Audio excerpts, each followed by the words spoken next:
Bonjour à tous et bienvenue dans cette vidéo qui va traiter de l'initiative populaire dite multinationale responsable. J'espère qu'à la fin de cette vidéo, vous aurez une meilleure compréhension des enjeux de la votation du 29 novembre prochain. Comme d'habitude, ma vidéo est construite en 6 parties. L'introduction, le contexte, les contre, les pour, suivi d'une conclusion. Et pour cette votation, le contexte aura 2 parties. La première sur l'initiative et la deuxième sur le contre-projet indirect du gouvernement.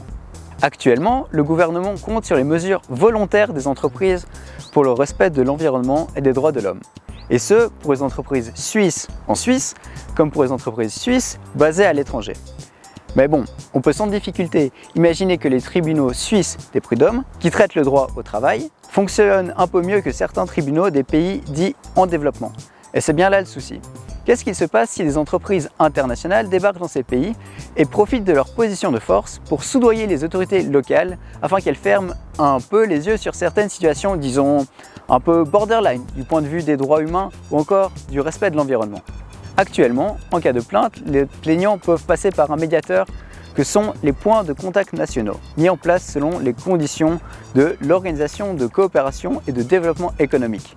Mais bon, ça n'a pas empêché les scandales qu'on connaît d'avoir lieu. Un comité a donc jugé que la situation méritait que la Suisse prenne ses responsabilités ou au moins soit un peu moins arrangeante avec les multinationales qui ont leur siège social en Suisse. L'initiative veut donc que les multinationales puissent être tenues pour coupables des violations dont elles sont responsables. Très bien, je pense que jusque-là on est tous d'accord. Mais le mot entreprise multinationale ne veut rien dire dans la loi.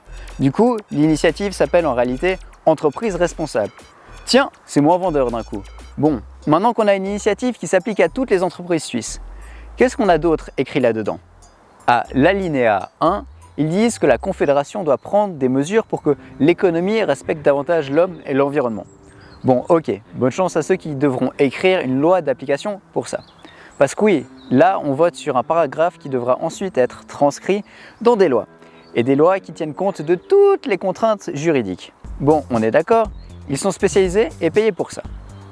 À l'alinéa 2.b, ils disent que les entreprises doivent faire preuve d'une diligence raisonnable. Et ça avec tout l'ensemble des relations d'affaires. En gros, dès qu'elles achètent quelque chose à quelqu'un, elles doivent enquêter pour savoir dans quelle mesure les droits de l'homme et de l'environnement sont respectés. Imaginez-vous que quand vous allez acheter un smartphone, on vous oblige à vous renseigner sur les conditions de travail de tous les composants. Oui, si vous êtes une entreprise suisse, c'est ce que vous demande cette initiative. Et attendez, le point d'après est encore plus fun. Vous pouvez être responsable juridiquement pour les dégâts causés par vos fournisseurs si vous êtes leur client principal.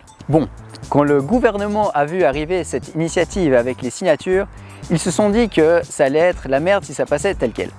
Du coup, le Conseil national a écrit une loi qui reprenait le concept de responsabilité, le truc qui fait que vous pouvez être poursuivi en justice, mais en l'appliquant uniquement aux filiales des entreprises, pas aux fournisseurs ni aux sous-traitants. Du coup, ça fait une différence non négligeable. Ce à quoi le Conseil des États s'est dit que c'était encore trop pour eux. Du coup, ils ont remplacé cette partie de responsabilité des entreprises suisses par une obligation de diligence. En gros, ça pourrait être résumé à publier une brochure en papier glacé, mais, et il y a un mec qui rend cette brochure pas mal, c'est que si des informations sont fausses dedans, l'entreprise s'expose à des conséquences judiciaires, en plus de la mauvaise pub si les journaux s'en font l'écho. Le Conseil des États a aussi rajouté un autre point que je trouve intéressant. C'est le fait de lancer une collaboration internationale concernant ces mesures de transparence. Et je pense que c'est plus impactant si un ensemble de pays se mettent ensemble plutôt que si la Suisse choisit de montrer l'exemple et que personne ne suit derrière. C'est donc cette dernière version qui a été retenue comme contre-projet indirect à l'initiative. Un contre-projet direct, c'est une autre modification de la Constitution qui doit donc être aussi soumis à votation populaire. Bon, maintenant qu'on a fait le tour de l'objet et du contre-objet, on peut passer aux 2 principales raisons qui me feraient voter non à l'initiative et donc oui au contre-projet. La première, c'est que juger des crimes commis à l'étranger en Suisse, car on juge que leur droit n'est pas assez bon, je trouve ça une ch'touille néocolonialiste. Et je sais pas pourquoi, mais ça me botte pas des masses. La seconde, c'est que je ne suis pas sûr que cette initiative va résoudre quoi que ce soit dans les pays en développement. Imaginons qu'elle passe et que vous êtes une entreprise suisse qui a besoin d'une matière première produite dans un pays en développement et dans un autre pays pas à risque. Avec quelle entreprise vous choisissez de travailler? Si on choisit le moins risqué, alors on laisse le pays en développement se développer tout seul. Je ne sais pas pourquoi, mais je ne crois pas que ça marche. Bon, peut-être que les Chinois arrivent à faire se développer ces pays, mais je doute que ce soit tellement droit de l'homme friendly. Bon, on pourra me dire que je fais partie du lobby des multinationales pour avoir osé critiquer cette initiative. C'est quand même marrant comme ça fait genre que c'est le boss final de la démocratie. On aimerait bien pouvoir se passer de ces multinationales, mais si elles existent, c'est bien parce qu'elles vendent ou produisent des choses que nous utilisons dans notre mode de vie occidental et moderne. D'ailleurs, en parlant de lutte contre les multinationales, vous connaissez l'application de monproducteur.ch qui permet de trouver des gens qui font de la vente directe? Maintenant, les deux principales raisons qui me feraient voter oui.